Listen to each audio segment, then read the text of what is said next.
This video show how to the reset D9.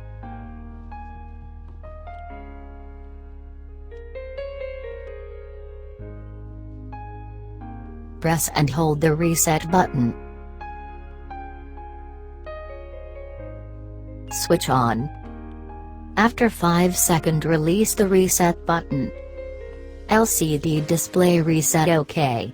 System back to factory mode. Come on. Give you family a 24/7 protection with D3D security systems. For free advice or quotation, please contact our sales team or visit d3dsecurity.com.